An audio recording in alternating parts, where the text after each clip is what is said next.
faharoa amin'ny herinandro fanahy masina ny io ry havako koa andeha ampiombona ny fotsika sy ny fanahintsika ary fioavahantsika indray isika hidera sy hanome voninahitra n'Andriamanitra. Andeha homanitsika ary ny salamo 7:10 hiderana sy hanomezana voninahitra ny tompo. Ry havako malala ao amin'ny tompo, ho ampitombona ao aminareo ane ny fahasoavana sy ny fiadanana avy amin'ilay Andriamanitra ray sy Jesoa Kristy tompony finoantsika. Amen. Hidera n'Andriamanitra isika manao hoe amin'ny anaran'ny tompo. Alleluia. Midera ianareo mpanompon'i Jehova, midera ny anaran'i Jehova. Isaorana ny anaran'i Jehova hatramin'izao ka ho mandrakizay, hatramin'ny fiposahan'ny masoandro ka hatramin'ny filentehany, no deraina ny anaran'i Jehova. Avo ambony jentilisa Jehova, ambony lanitra ny voninahiny, iza no tahaka an'i Jehova Andriamanitsika, izay mipetraka any amin'ny avo, nefa miondrika mijery ny any an-danitra sy ny etỳ an-tany. Manangana ny malahelo hiala amin'ny vovoka izy, ary manandratra ny mahantra ho afaka amin'ny zezika, mba hametraka azy ho naman'ny mpanapaka ny olona, mampitoetra tsara ny momba izy, fa mahatonga azy ho renin-jaza mifaly. Alleluia. Amen.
Amin'ny vavaka isika ry havako.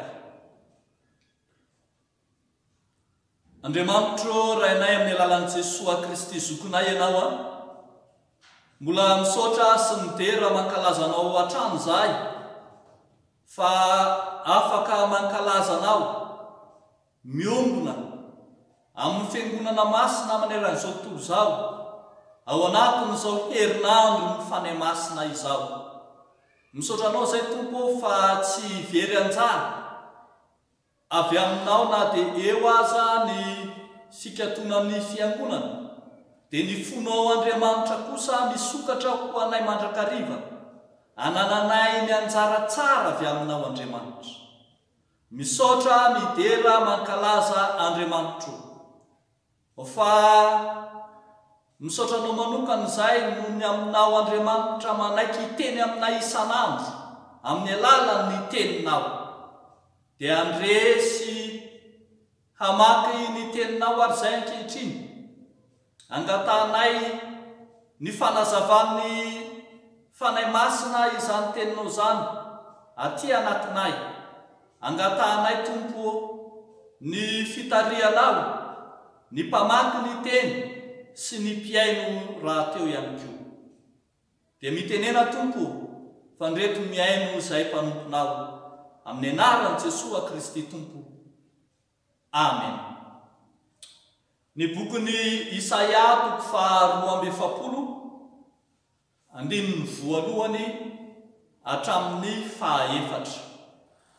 Vakina amin'ny anaran'ny tompo manao hoe: indro ny mpanompoko izay tantanako, dia ilay voafidiko sady sitraky ny foko, napetrako tao aminy ny fanahy, hamoaka fitsipika ho amin'ny jentilisa izy.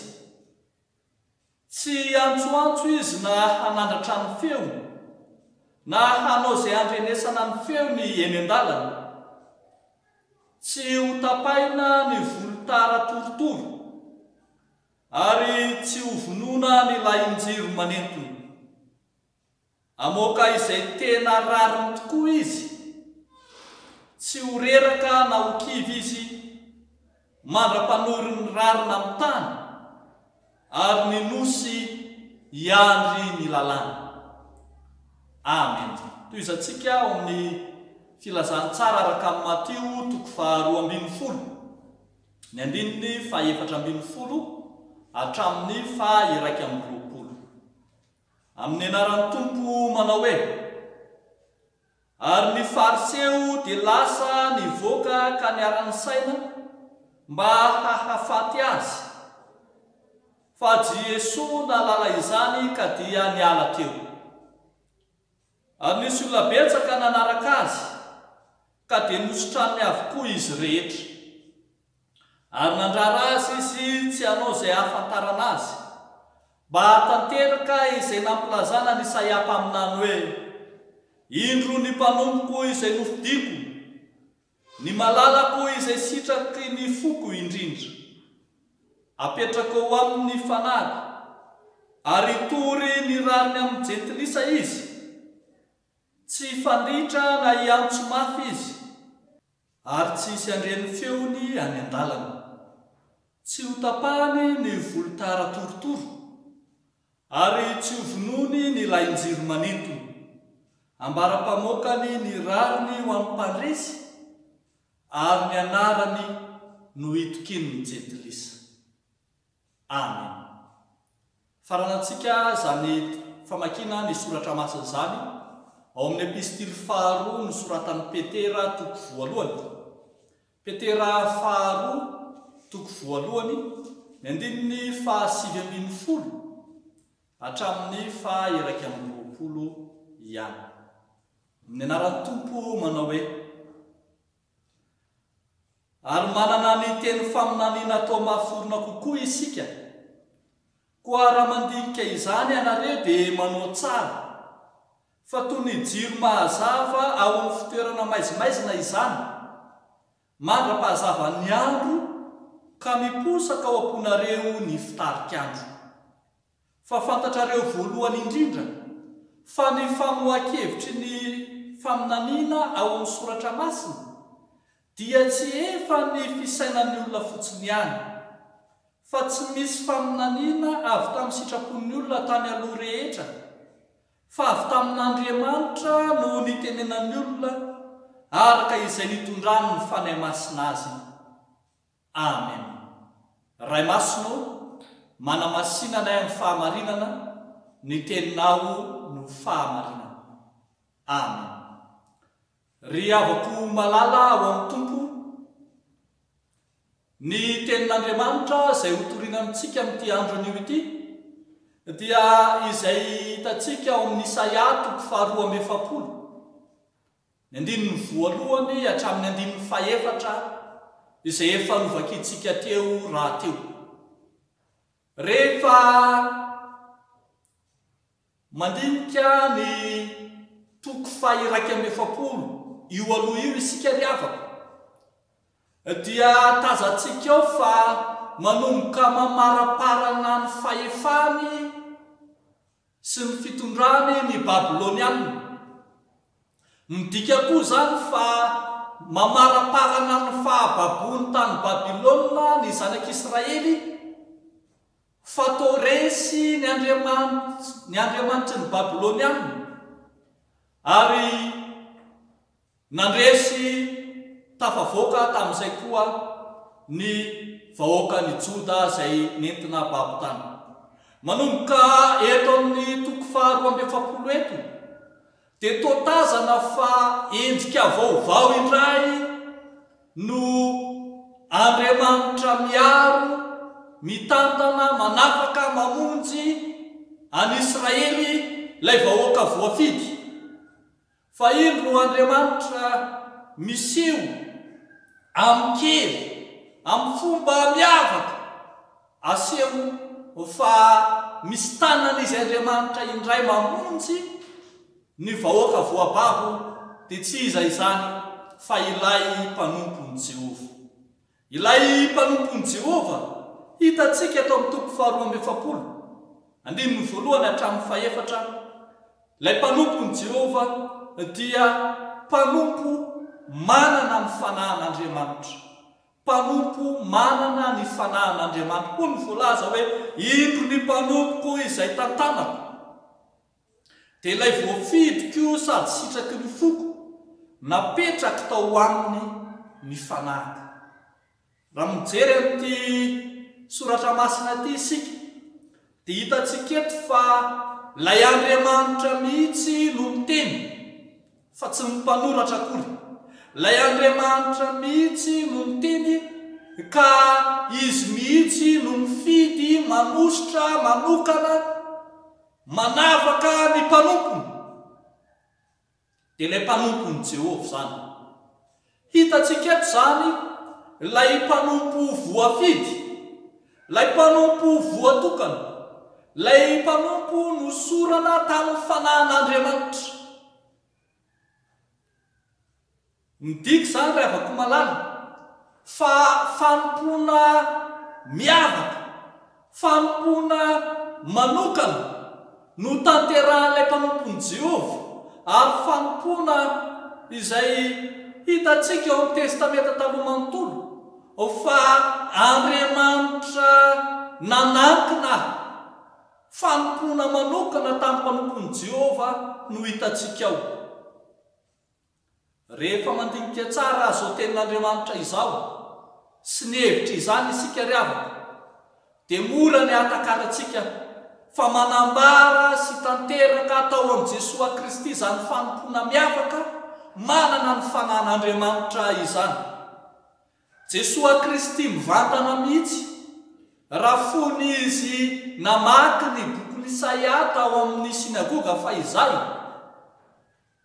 no namaky ilay teny manao hoe ny fanahin'i Jehova no ato amiko.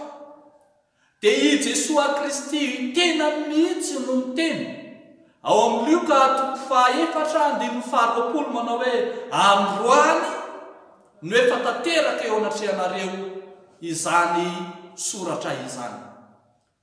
Ry havako malala ao amin'ny tompo, Andriamanitra manome fanompona miavaka ny mpanompony dia tsy iza akory fa ilay Andriamanitra manome ny fanahiny hitari-dalana ny fiainan'ny mpanompony. Amin'izao akatoko ny andro Pentekosta izao, vanim-potoana ahatsiarovantsika manokana ny nandraisan'ny fiangonana voalohany ilay positra masina, vanim-potoana izay nandatsahana ny fanahy masina tamin'izy ireo. Amin'izao vanim-potoana fiomakomanantsika hitsena ny Pentekosta izao, izao ihany koa ny vanim-potoana ahafahan'ny fiangonana mandiny tena na mandeha araka ny fanahy marina izy na tsy. Vanim-potoana ahafahantsika manavao mandrakariva ao anatintsika ilay fanahin'i Kristy ao anatintsika mba hahatonga antsika ho tarihin'ny fanahy amin'ny zavatra rehetra. Ny soratra masina dia miantso antsika mba handeha araka ny fanahy, mba tsy hatanteraka ny filamin'ny nofo. Ry havako malala, miariary teto amin'ity tenin'Andriamanitra ity fa ny mpanompony Jehova dia mpanompo manana ny fanahin'Andriamanitra, ka izany fanahin'Andriamanitra izany no maniraka azy asa, izany fanahin'Andriamanitra izany no mibaiko azy, izany fanahin'Andriamanitra izany no manome ny tari-dalana rehetra ao arahany, ary mbola izany fanahin'Andriamanitra izany ihany koa no momba azy amin'ny fanatanterahana ny asa. Mandiny tena ary sika ry havako malala amin'ny fandrenesana izao tenin'Andriamanitra izao manao hoe tarihan'ny fanahiniza isika amin'ny fanompona an'Andriamanitra. Ny fanahintsika sa ny hevitsika no mibaiko amin'ny fitorinan'ny filazantsara sa ny fanahin'Andriamanitra.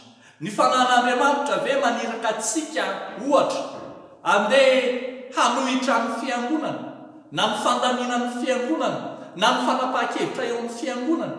Ny fanahin'Andriamanitra ve maniraka antsika ohatra andeha hanao zay ratsy amin'ny namantsika, hampanjaka ny vokatry ny nofo eo amin'ny fiainantsika andavanandro, samy tarika antsika kosa ho amin'ny fahatsarana rehetra.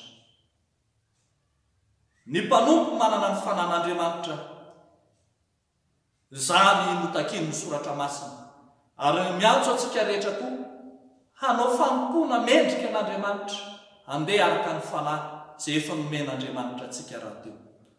Fa ny zavatra faharoa izay hitantsika riavako amin'ity tenin'Andriamanitra ity, Isaia 2:2-1 hatramin'ny 4 dia hoe: ny mpanompon'i Jehova dia mpanompo fahazavana ho an'ny jentilisa. Ny mpanompon'i Jehova dia mpanompo fahazavana ho an'ny jentilisa. Hoy ny voalazany teny eo amin'ny 1 manao hoe: indro ny mpanompoka izay tantanako dia ilay voafivoka sady sitraky ny foko, napetraka tao aminy fanahiko, hamoaka fitsipika ho an'ny jentilisa izy. Hitantsika eto zany riavako malala, ilay mpanompon'i Jehova dia mpanompo tsy mangeja, tsy mpanompo mamatotra, tsy mpanompo manafay, tahaka ny nataon'ireo firenendehibe manodidina any amin'ny faritry ny Mesopotamia, ny Moabita, ny Filistina, ny Kananita, na ny Babiloniana izay nambabo ny Israely. Hitantsika eto koa azy tsy mangeja tahaka ireny ilay mpanompon'i Jehova, fa manafaka kosa. Ary tena hitantsika mihitsy fa hahazo fahafahana Israely, ary zany fanafahana ho an'i Israely zany no tahaka ny varavarana misokatra ho fanafahana izao tontolo izao, na ny fanafahana ny jentilisa mihitsy azy. Hitantsika eto amin'ity tenin'Andriamanitra ity fa manana ny fahamarinana azo antoka ilay mpanompon'i Jehova, fa izay manana ny fahamarinana ihany mantsy no afaka mampanjaka ny rariny sy ny hitsiny eo amin'ny fiarahamonina. Hoy ny voalaza manao hoe: hamoaka izay tena rariny tokoa izy, tsy ho reraka na ho kivy izy mandra-panory ny rariny amin'ny tany, ary nosy hiandry ny lalàna. Mbola hitantsika eto amin'ity tenin'Andriamanitra ity ihany koa fa ilay mpanompon'i Jehova dia mpanompo mampandresy izao tontolo izao, mampandresy ny jentilisa ka tsy tonga amin'ny ady na amin'ny herisetra na amin'ny fampiasa-kery akory, fa tonga amin'ny famoram-panahy sy amin'ny fahatoniana ary amin'ny fiadanana. Hitantsika ao amin'ny filazantsara araka amin'ny Matthieu 2:12 izay nivakitsika teo ohatra, fa ny tenin'i Jesosy Kristy fotsiny dia ampy nitondra ny fanasitranana ho an'ireo rehetra mila izany. Hoy ny voalaza hoe: ary nisy olona betsaka nanaraka azy, ka dia nosotrariny avokoa izy rehetra, ary nandrara azy izy mba tsy hanao izay hahafantarana azy, mba hatanteraka izay hampilazana izay nampilazana ny Isaia mpaminany. Riavako malala amin'ny tompo, raha mpanompo mitondra fahazavana ho an'ny jentilisa no resahana, dia hitantsika fa tanteraka tao amin'i Jesosy Kristy koa zany. Ilay Jesosy Kristy ilay tady sy hamonjy ny very, Jesosy Kristy ilay niteny hoe izay manatona dia tsy mba ho laviko mihitsy. Izy raha teo no nanambara fa ianareo miasa fatratra sy mavesatra entana, makanesa ety amiko, fa izao amenareo fitsarana. Riavako malala, miavaka ny fanompony ny mpanompon'i Jehova, miavaka ny fanompony Kristy, fa izy kosa tsy manavaka. Eny nitory ny areny Kristy tsy hitalany hatrany amin'ny jentilisa, hoy ny apôstôly manambara miantso ny filazantsara tao aminy. Isika ankehitriny koa riavako malala, izay rehetra mpanara-diny tompo ka nomeny zany fanahy masiny zany, dia atsony tompoko mba ho mpanompo ny fahazavany Kristy any amin'ny jentilisa, any amin'izao tontolo izao. Ministeran'ny fahazavana arak'izany no miandro ny mpino, no miandro ny kristiana, no miandro ny mpanompon'Andriamanitra, mba hahatonga antsika ho fahazavany zao tontolo zao sy ho fanasiny tany raha teo. Zany raha teo mantso nambarany bokony Petera faharoa toko voalohany ny andininy 7 dia maniraka antsika ho fahazavana manao hoe ary manana teny faminaniana atao mafiorina kokoa isika, koa raha mandinika izany ianareo dia manao tsara fa toy ny mahazava ao amin'ny fitoerana maizimaizina izany, mandra-pahazava ny andro ka miposaka ao amponareo ny fitarik'andro. Antsona ny fiangonana, antsona ny kristianina, antsona ny mpanompon'Andriamanitra izay manana ny fanahan'Andriamanitra handeha ho fahazavany ny jentilisa. Rehefa koa malala ao amin'ny tompo mampalahelo ny mahita taratra ireo olona zay mbola maizina eo am-pototry ny mazava, ireo zay eo akaiky ny fahazavana, eo ambody fiangonana mipetraka, eo akaikina kristianina mipetraka, ao amin'ny ankohonan'ny kristianina mihitsy aza mipetraka, kanefa tsy mino maizina am-pototry ny mazava, fa mbola manahirana lavitra ny mieritreritra, fa misy amintsika zay efa mpino indray no manamaizina nefa mazava. Misy amintsika mpino indray no toa vato misakana amin'ny fitoriana amin'ny filazantsara, misy amintsika mpino indray no toa manohitra ny filazantsara amin'ny endriny rehetra. Averiko ry avako fa mampalahelo no mahita ireo namantsika izay mbola mitoetra ao anatin'ny aizina am-pototry ny mazava, fa mbola manahirana lavitra noho izany no mahita antsika mpino manamaizina nefa mazava. Ry avako malala amin'ny tompo miantso antsika ho fahazavana any amin'ny jentilisa, any amin'ireo tsy mpino, any amin'izao tontolo zao ny filazantsara ny tompo. Arafezina raha teo ty tenin'Andriamanitra ty, Jesoa Kristy lay mpanompo miavaka fa tsy manavaka. Jesoa Kristy lay mpanompon'i Jehova nomeny ny fanany ho fahazavana any amin'ny jentilisa, izay nanatanteraka ny fanompony tamin'ny fahamarinana sy tamin'ny rariny ary nihitsiny. Zany koa no iantsonantsika amin'izao andro ankehitriny izao mba hanambara ny filazantsara amin'ny fahamarinana sy amin'ny rariny isitsiny koa. Dia ho an'Andriamanitra irerian'ny voninahitra ho amintsika kosa ny fahazavana izany tenin'Andriamanitra izany. Amen. Ivavaka isika ry avako. Andriamanitra rainay masina sy tsara indrindro, misaotra sy midera mankalaza anao izahay noho ny famangin'ny teninao anay, ka ahatsiarovanay ho manana anjara amin'ny baiko ny filazantsara, ny amin'ny iraky ny fanahy zay ahatonga anay ho fahazavana any amin'ny jentilisa. Ndreto izahay, vonona tompo, anefa tsy fidy tany mora hitoriana ny filazantsara, hanaiky mandrakarivo amin'ny antsonao zay mentefa aminay tsiraray avy. Fa mivavaka manokan'izay ho an'ireo mpanomponao maro zay mbola misalasala, izay be ahiahy, izay matahotra na menatry ny filazantsara izay noraisiny. Tompo ampaherezo izy ireny ka hahatsiaro fa tsy nomenao fanahosa fa fanamahery sy fitiavana ary fahomana teny. Vavaka manokana izahay ankehitriny ao anatin'izao herinandro ny fanahy masina izao ho an'ny fiangonanao Andriamanitra indrindra, ny fiangonana FJKM Malarenio, mba ho afaka mivavaka amin'ny Pentekosta izao raha sitraka ao Andriamanitra. Angatanay amin'ny anaranao Jesoa Kristy ny anokafana ny lalana rehetra izoranay ho amin'izany. Ary ianao Andriamanitra no hahatanteraka ny sitraponao aminay, ary izay kosa hanaiky ny sitraponao sy ny fandaminanao.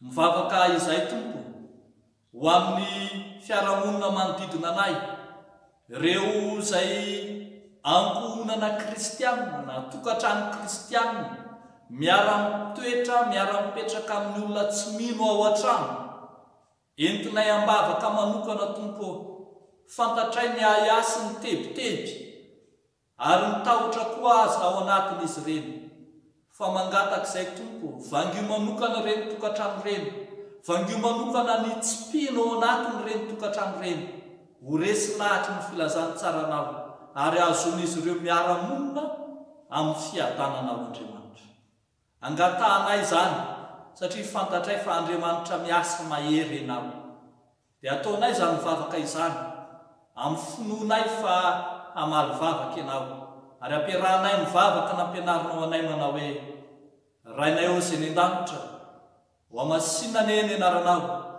ho tonga ny eny fanjakanao atao any eny sitraponao ety an-tany tahaka ny any an-danitra omeo anay an'io izay hanina sazy ao anay ary mamelany elokay tahaka izay namelanay ny meloka taminay aza mitondra anay amin'ny fakapanahy fa manafahanay amin'ny ratsy fa anao fanjakana sy ny hery ary ho voninahitra mandrakizay amen.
Masina izay tononona amin'ny anaran'i Jesosy Kristy tombontsika. Ho aminareo anie ny fanahan'Andriamanitra dia ny fanahan'i Jehova hitoetra aminareo dia ny fanahan'ny fahendrena sy ny fahazavan-tsaina ny fanahan'ny fandora-tsaina sy ny faherezana ny fanahan'ny fahalalana sy ny fahatahorana amin'ny Jehova ho aminareo anie ny fanahy masina hitady-dalana anareo anio sy ho mandrakizay. Amen. Dia ho an'Andriamanitra irery ihany anie ny voninahitra amin'ny anaran'ny Ray sy ny Zanaka ary ny Fanahy Masina. Amen.